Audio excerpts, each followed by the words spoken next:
Selamat pagi para saudaraku seiman dalam Kristus. Salam sukacita dan sehat selalu. Marilah kita siapkan hati dan pikiran kita untuk mendengarkan firman Tuhan. Tuhan beserta kita sekarang dan selama-lamanya. Inilah Injil Yesus Kristus menurut Markus bab 6 ayat 14 sampai 29. Dimuliakanlah Tuhan. Pada waktu itu Raja Herodes mendengar tentang Yesus, sebab namanya memang sudah terkenal, dan orang mengatakan Yohanes Pembaptis sudah bangkit dari antara orang mati. Dan itulah sebabnya kuasa-kuasa itu bekerja di dalam dia. Yang lain mengatakan dia itu Elia, yang lain lagi mengatakan dia itu seorang nabi, sama seperti nabi-nabi yang dahulu. Waktu Herodes mendengar hal itu, ia berkata, "Bukan, dia itu Yohanes yang sudah kupenggal kepalanya dan kini bangkit lagi." Memang Herodeslah yang menyuruh orang menangkap Yohanes dan membelenggunya di penjara berhubung dengan peristiwa Herodias, istri Filipus saudaranya, karena Herodes telah mengambilnya sebagai istri. Karena Yohanes pernah menegur Herodes, "Tidak halal engkau mengambil istri saudaramu." Karena kata-kata itu, Herodias menaruh dendam pada Yohanes dan bermaksud membunuh dia. Tetapi tidak dapat, sebab Herodes segan akan Yohanes. Karena itu ia tahu bahwa Yohanes adalah orang yang benar dan suci. Jadi ia melindunginya. Tetapi setiap kali mendengar Yohanes, hati Herodes selalu terombang-ambing. Namun ia merasa senang juga mendengarkan dia. Akhirnya tiba juga kesempatan yang baik bagi Herodias. Ketika Herodes pada hari ulang tahunnya mengadakan perjamuan untuk para pembesar, para perwira, dan orang-orang terkemuka di Galilea, pada waktu itu putri Herodias tampil lalu menari, dan ia menyukakan hati Herodes serta tamu-tamunya.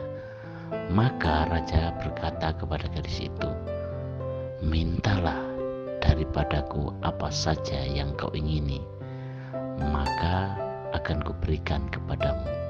Lalu Herodes bersumpah kepadanya, "Apa saja yang kau minta akan kuberikan kepadamu, sekalipun itu setengah dari kerajaanku." Anak itu pergi dan menanyakan ibunya, "Apa yang harus kuminta?" Jawab ibunya, "Kepala Yohanes Pembaptis." Maka cepat-cepat ia pergi kepada raja dan meminta, "Aku mau supaya sekarang juga engkau memberikan kepadaku kepala Yohanes Pembaptis dalam sebuah talam." Maka sangat sedihlah hati raja. Tetapi karena sumpahnya dan karena segan terhadap tamu-tamunya, ia tidak mau menolaknya. Raja segera menyuruh seorang pengawal dengan perintah supaya mengambil kepala Yohanes. Orang itu pergi dan memenggal kepala Yohanes di penjara. Ia membawa kepala itu dalam sebuah talam dan memberikannya kepada gadis itu. Dan gadis itu memberikannya pula kepada ibunya. Ketika murid-murid Yohanes mendengar hal itu, mereka datang dan mengambil mayatnya, lalu membaringkannya dalam kubur. Demikianlah sabda Tuhan. Terpujilah Kristus. Selamat pagi para sahabatku, sahabat suara hati, rekan muda, dan para pendengar dimanapun Anda berada. Dalam bacaan Injil hari ini merupakan pelajaran yang sangat penting untuk kita semua. Sebuah pelajaran tentang keberanian mengungkapkan kebenaran, tentang seorang Yohanes Pembaptis yang memiliki integritas pribadi yang tidak meragukan lagi. Hari ini kita memperingati wafatnya Santo Yohanes Pembaptis, sosok yang berani menyuarakan kebenaran sekaligus berani menanggung segala risiko. Kematiannya dilakukan dengan cara yang begitu kejam, yaitu dengan cara kepalanya dipenggal. Kematiannya adalah konsekuensi sebuah perjuangan dalam menegakkan kebenaran. Dengan pernyataan ini, Gereja Katolik ingin mengajak kita semua untuk menjadi pejuang kebenaran. Para sahabatku, sahabat suara hati, rekan muda dan para pendengar dimanapun Anda berada, dalam banyak hal tanggapan Herodes terhadap seruan Yohanes seperti reaksi kebanyakan orang terhadap seruan Yesus, yakni tertarik pada ajaran Yesus dan mengalami mukjizat dan tanda heran yang diperbuatnya sebagai hal-hal yang menarik sekali.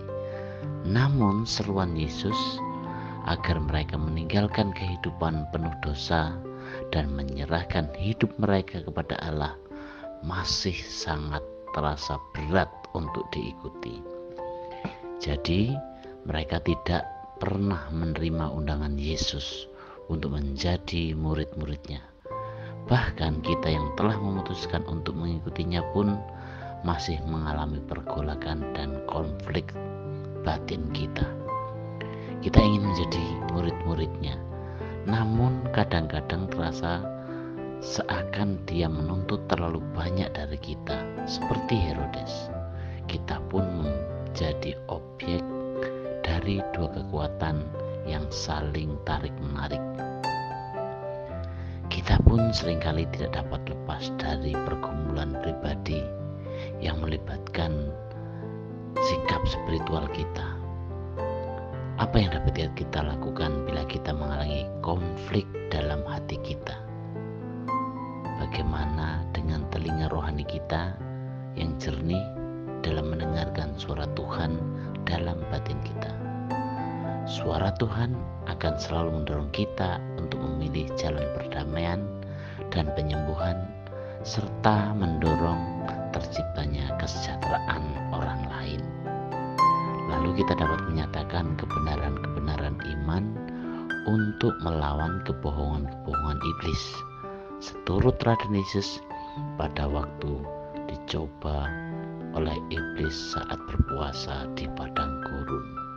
Para sahabatku, sahabat suara hati, rekan muda dan para pendengar dimanapun Anda berada, dewasa ini juga tidak dapat dipungkiri bahwa berbagai macam bentuk penyelewengan atau ketidaksetiaan masih banyak terjadi dalam kehidupan bersama, entah hidup berkeluarga maupun kerja di kantor, sekolah, serta aneka bentuk usaha.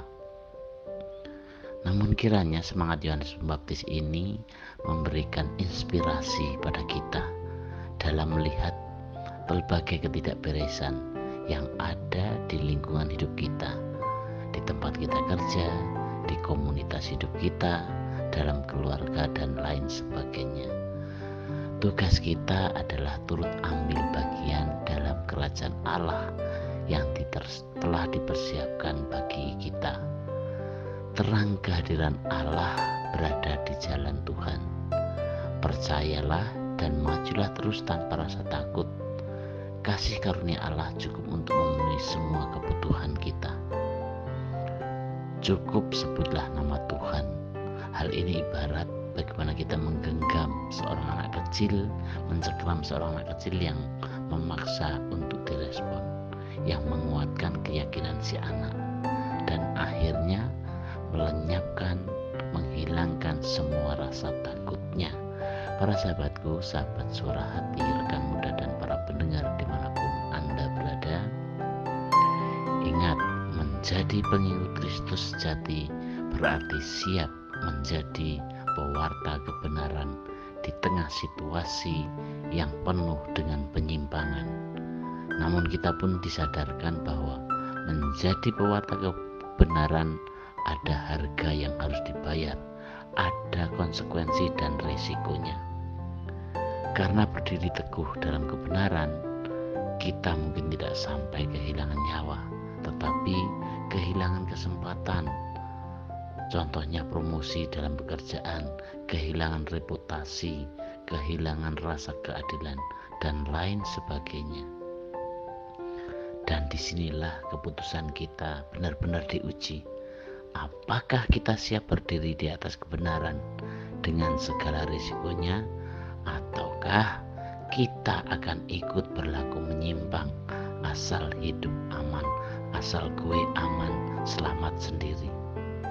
Saudaraku yang terkasih dalam Kristus, setiap orang dipanggil untuk saling menyayangi, menjaga, membahagiakan satu dengan yang lain. Jangan sampai demi harta, demi kedudukan, demi ketenaran pribadi, apalagi demi gengsi, manusia yang lain dikorbankan.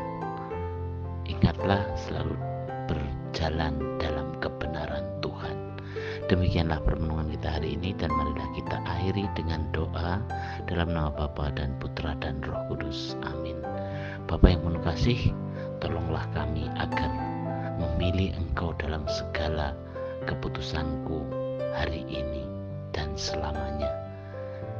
Kami ingin Engkau menjadi pusat kehidupan kami. Selamatkanlah kami dari berbagai godaan kenikmatan duniawi yang menghalangi kami untuk memilih-Mu. Bimbinglah kami dalam kebenaran-Mu, dan pimpinlah kami di jalan-Mu selamanya. Amin. Dalam nama Bapa dan Putra dan Roh Kudus. Amin.